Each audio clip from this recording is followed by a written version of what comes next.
안녕하세요. 제가 10년 전에 어, 아테네, 그리스에 갔었던 적이 있습니다. 교회 비전 트립으로 그곳에 가게 됐는데요. 당시 이제 양용태 선교사님께서 그 그리스에 난민들이 아주 많은데 그들이 사실 되게 가난한 가운데 있어서 식사를 제공해 주면서 이렇게 복음을 전하는 그런 사역을 하고 있었습니다.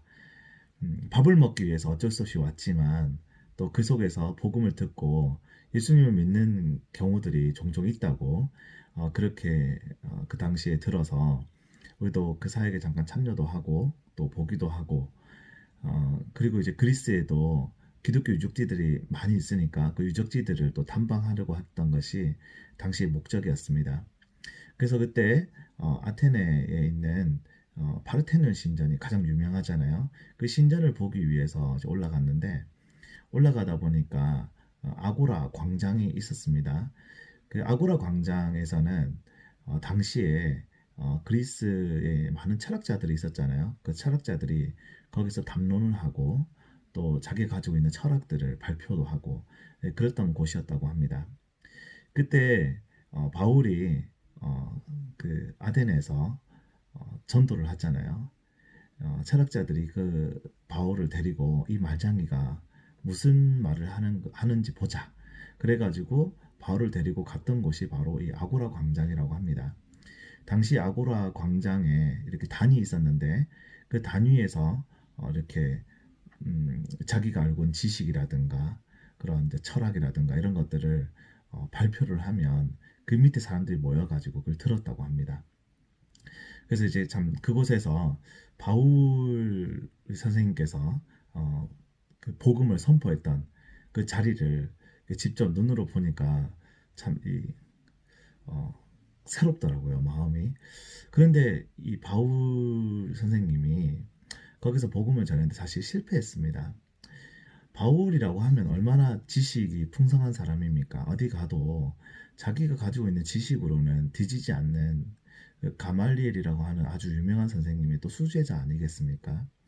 그런데 그가 이 그리스 철학자들 앞에서 자신의 지혜와 지식으로 전한 이 복음이 완전히 실패했다는 것을 그는 깨달았습니다. 그리고 나서 이제 고린도에 가서는 다시는 내가 이제는 말의 지혜로 복음을 전하지 않겠다라는 그런 결단을 바울이 했었던 것 같습니다.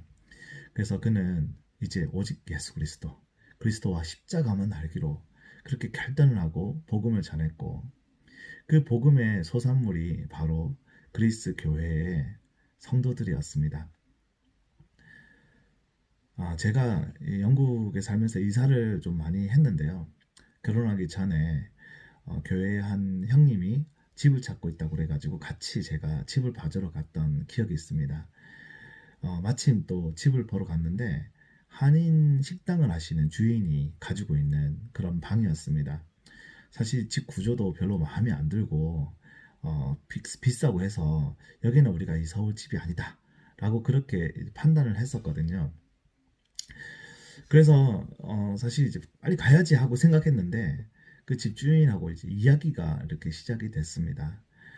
그분이 이제 논자라든가 공자 이런 이제 중국의 그 사상가들 그런 분들의 어떤 이제 책들을 많이 읽었던 분 같아요. 그래서 이제 우리가 예수님 믿고 교회 다닌다고 하니까 이제 그 얘기를 이제 가지고 오는 거예요. 나는 예수님이 하나님의 아들이고 그분은 예수님이 하나님이시고 또 우리 죄를 위하여 구원하러 오신 구원자이시다라고 얘기를 하니까 이제 그분은 성경에도 자기도 성경을 읽어봤지만 성경에도 예수님을 인자라고 표현하고 사람의 아들이라고 했다. 이러면서 이제 서로 이제 논쟁을 하기 시작했습니다. 저도 모태신앙으로서 어렸을 때부터 성경을 읽고 들은 설교만 해도 얼마나 많이 들었습니까? 그래서 제가 가지고 있는 지식을 총동원해가지고 그 그 주인분과 설전을 했습니다. 결론은 서로 이해를 시킬 수 없다는 걸로 결론을 내고 돌아왔었는데요. 그때 제가 깨달았습니다. 내 말로 다른 사람을 변화시킨다는 것은 정말 어려운 일이구나. 설령 내가 논리적으로 그 사람을 누르고 이긴다고 하더라도 그 뜻은 그 사람이 예수님을 믿었다는 그런 뜻은 아니잖아요. 교회 다니는 사람들이 참 말 잘한다. 저는 이런 말을 어렸을 때부터 좀 이렇게 몇 번 종종 들었던 그런 기억이 있습니다. 실제 교회 다니는 분들이 말을 잘하시는 분들이 참 많이 있는 것 같아요. 아무래도 말을 많이 해야 되는 그런 공동체이기도 하고 또 계속 듣는 것도 많고 이러다 보니까 말을 잘하지 않겠습니까? 그런데 말을 잘한다는 그 말에는 약간 비아냥거림이 있는데 말만 잘한다라는 또 뜻이 될 수가 있거든요. 그래서 교회에 다니는 사람들은 그 말만 잘하지 실제 행동에서 뭐 별 볼 일이 없다. 이런 뜻으로 세상 사람들이 교회 사람들을 평가하면서 했던 말이 바로 그런 말이 아니었는가라는 그런 생각이 들었습니다. 지금 자금의 우리 한국 교회가 왜 그 세상으로부터 많은 공격을 받잖아요. 교회가 무슨 잘못을 많이 했습니까? 저는 그 이 우리 한국 교회가 처음부터 그러지는 않았다고 저는 생각이 듭니다. 우리 교회 한국 교회사를 보면 옛날에는 교인, 목사님 이거 자체만으로 집사님이라는 것 자체만으로 담보가 되었던 시대가 있었다고 하더라고요. 그래서 예수님 믿는 사람이다 그러면 그것만으로도 신뢰의 대상이 되는 그런 시대가 우리 한국 교회 초대 교회사로 남아 있습니다. 근데 지금은 사람들이 믿지를 않잖아요. 아무리 맞는 말을 해도 믿어주지가 않잖아요. 참 이것이 참 안타까운 사실인 것 같습니다. 물론 너무 많은 교회가 있고 너무 다양한 사람들이 있기 때문에 그런 사람들이 아주 소수이다라고 말할지 모르겠지만 지금 사회에 비춰지는 모습은 많은 사람들로 하여금 우리 믿는 사람들이 참 말만 잘하지 실제적으로 하나님의 능력을 나타내는 일에는 사실 많이 부족하다는 것을 우리 스스로 회개해야 될 문제가 아닌가라는 생각이 들었습니다. 저희 집 건너편에는 음, 90세가 넘는 영국 할머니가 살고 계십니다. 저희 아내가 이 잔디를 요즘 열심히 깎고 있는데 건너편 쪽에 그 할머니 집 앞에 보니까 풀밭이 아주 그냥 무성한 거예요. 근데 할머니가 어떻게 잔디를 깎을 수가 있겠습니까? 제 아내가 자꾸 그게 마음에 걸려서 잔디 한번 깎아주고 싶다. 그렇게 얘기를 하다가 저희가 이제 새로운 잔디 깎기를 이제 사게 되면서 잔디를 깎아 드리게 됐습니다. 할머니께 가서 우리가 이 잔디를 깎아 드려도 되겠냐 했더니 할머니가 너무 감사한 일인데 왜 그러냐고.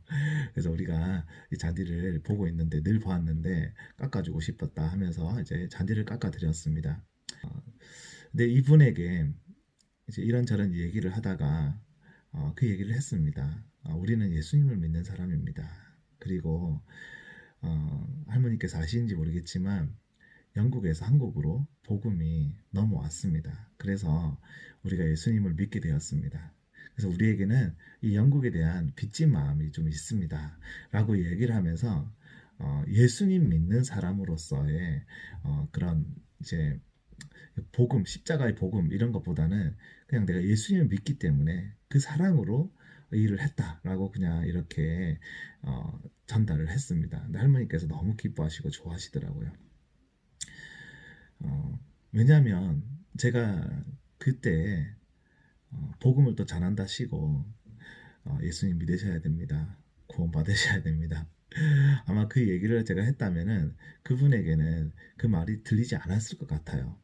그냥 기도했습니다. 하나님, 이 할머니에게 주님께 주신 그 사랑의 마음으로 했던 이 조그만한 도움, 조그만한 어떤 행동들이 이 할머니 마음속에 남아서 어렸을 때 다녔던 그 교회, 어렸을 때 불렀던 찬양들, 그리고 교제했던 성도들 기억나게 하시면서 예수님께 돌아온 역사 이렇게 해주세요 라면서 기도하게 됐습니다. 오늘 아침에 집으로 편지가 하나 왔습니다. 스페셜 딜리버리가 왔는데 그 편지를 열어보니까 저기 공항 근처에 살고 계시는 목사님이 계시는데 이 목사님께서 체크를 보내주셨어요. 형편이 그리 좋지 않으실 텐데 우리가 생각나서 또 연락하시고 또 안부도 물으시고 그리고 저희 집으로 돈을 보내주셨습니다. 이런 돈을 받으면 참 마음이 참 무겁습니다. 어떻게 이런 돈을 받을 수가 있을까 제가. 그런데 사랑의 마음으로 보내주신 거잖아요. 그래서 제가 거절할 수도 없고 그 사랑으로 받았습니다. 저희도 작지만 나눔을 하고 있는 게 있거든요. 그걸 매달 이제 나누고 있는데 상황이 어려워지면 나누고 있는 그 기부나 이런 것들을 끊고 싶어지잖아요. 그런데 예수님께서는 절대 그렇게 하지 말라는 마음을 주셨습니다. 우리도 어렵지만 남에게 나눠주는 그 사람 더 어려운 상황 속에 있는 건데 그걸 끊는다는 거는 주님의 마음이 아니더라고요. 그래서 나누는 것을 계속해서 하고 있는데 놀라운 것은요, 하나님께서 우리에게 주시는 것 그것이 얼마나 더 크고 더 위대한지를 하나님께서 알게 해주시는 것 같아요. 특별히 이 코로나 이 시대를 겪으면서 정말 하나님께서 우리에게 더 풍성한 것으로 이렇게 나누어 주시는 것 그런 분이심을 정말 우리가 이 지식적으로만 아니고 실제적으로 깨닫게 하시는 것 같습니다. 저희들이 상당히 많은 것들을 받고 있습니다. 이 받는 것들이 너무 많아서 또 송구하기도 하고 죄송스럽기도 한데 이 가지고 있는 것들이 뭐 많아가지고 우리에게 주시는 것이 아니라 본인들이 쓰셔야 될 것을 떼어가지고 저희들에게 나누어 주시는 분들이 상당히 많습니다. 어, 말 그대로 사랑이죠. 그 사랑을 우리가 많이 받고 있습니다. 우리가 나누는 것은 너무 적고 받는 것은 너무나 크기 때문에 이것을 하나님께 감사하지 않을 수 없는 그런 내용들입니다. 언제 한번 제가 이런 것들도 한번 좀 나눌 수 있었으면 좋겠다는 생각이 들었습니다. 하나님의 능력은 말에만 있지 않고 행동하는 곳에 있다는 것을 저는 오늘 말씀을 통해서 다시 한번 좀 묵상해 보았습니다. 우리가 말만 하는 건 어떻게 보면 쉬운 일일 수 있는데 행동으로 그렇게 그 삶을 사는 것은 상당히 어려운 것 같습니다. 바울이 예수님만 알기로 하고 그의 십자가만 전하기로 했잖아요. 근데 그 십자가를 전한다는 것은 나는 죽고 예수로 사는 삶이지 않습니까? 나의 것, 내가 당연히 주장할 수 있는 것들, 나의 권리들 이런 것들을 다 내려놓는다는 것은 정말 주님이 나의 안에서 나의 주인이 되시고 주님이 내 안에서 원하시고 뜻하시는 대로 그대로 행동하며 산다는 것입니다. 이것은 정말 말처럼 쉬운 일이 아니라는 것을 저는 말씀을 볼 때마다 느끼고 제 자신의 모습을 볼 때마다 느낍니다. 멀어도 한참 먼 제 자신의 모습을 보면서 하나님께서 그 일을 행하지 아니하시고는 내가 하나님의 그 능력을 드러낼 수 있는 사람이 될 수 없구나라는 것을 오늘 이 아침에도 다시 한번 이렇게 깨닫게 됩니다. 하나님의 능력이 있는 사람은 이 세상에 살지만 세상에 속한 사람이 아니더라고요. 이 세상에 살지만 성령 안에서 살아가는 영의 사람. 그래서 이 세상의 사람의 눈으로 보는 것이 아니라 하나님의 눈으로 보게 되고 하나님의 마음으로 이 세상을 보게 되는 것. 그것이 이 땅 가운데 살아가는 영에 속한 사람임을 오늘 말씀을 통해서 다시 한번 깨닫습니다. 이 성령에 속한 사람들은 예수 그리스도의 마음을 알기 때문에 그 하나님의 능력으로 하나님을 전할 수 있게 된다는 것을 오늘 말씀을 통해 다시 한번 또 깨닫습니다. 이 성령 안에 살아가는 사람, 이 사람은 행동의 하나하나가 그 사람의 말 하나하나가 그 사람의 섬김의 하나하나가 모두가 다 하나님의 능력 안에서 이루어지기 때문에 나의 지혜의 말로 하지 않고 하나님의 능력의 말로 하나님의 사랑의 행동으로 손길로 예수 그리스도의 복음을 전하게 되는데 귀하게 사용이 된다는 것을 오늘 저는 이 말씀을 통해서 다시 한번 다짐하게 되었습니다. 예수님을 믿는다는 것은 육에 속한 사람들에게는 참 어리석은 일이잖아요. 당연히 그렇게 보일 것 같습니다. 그러나 우리가 하나님 안에 거하고 하나님의 영이 우리 안에 거하는 그러한 삶을 살게 될 때는 이것은 세상의 그 어느 것도 바꿀 수 없는 진귀한 보배가 된다는 것을 우리 믿는 사람들은 다 알고 있잖아요. 우리 하나님 안에 거하는 사람, 예수 그리스도의 마음에 합한 사람, 우리 이런 성도님들이 다 같이 우리 함께 그 성령의 능력으로 그리스도를 또 전하고 또 나타내는 그런 사람이 될 수 있도록 우리 함께 힘을 합해야 될 것 같습니다. 내가 있는 곳곳에서 어디에 있든지 모르겠지만 가정마다 그리고 사회마다 그리고 세상 곳곳에서 이러한 영으로 살아가는 성령의 사람들이 자꾸 더 많아지기를 우리가 기도해야 될 것 같습니다. 그리고 제가 먼저 그런 사람이 될 수 있도록 다른 사람이 먼저 당신이 그런 사람이 되세요 이것보다 내가 그런 사람이 먼저 되어야 되지 않겠습니까? 그래서 저도 제 스스로 하나님 제가 그런 사람 되고 싶습니다. 정말 말뿐인 사람이 되지 않게 해주세요. 내 말로 뭔가 하려고 하는, 내 지식으로 뭔가 하려고 하는, 내 능력으로 뭔가 하려고 하는 그 모든 것들은 다 내려놓게 하시고 내 안에 오직 주님만 생명 되시고 주님만 능력 되시고 그래서 주님만 나타내는 그런 사람이 되기를 하나님께 구합니다. 간구합니다. 하나님 도와주시고 그런 사람으로 변화시켜 주시옵소서. 저의 간절한 기도를 하나님께서 들으신 줄 믿습니다. 감사합니다. 늘 평안하시고 주님 안에서 행복하시기 바랍니다.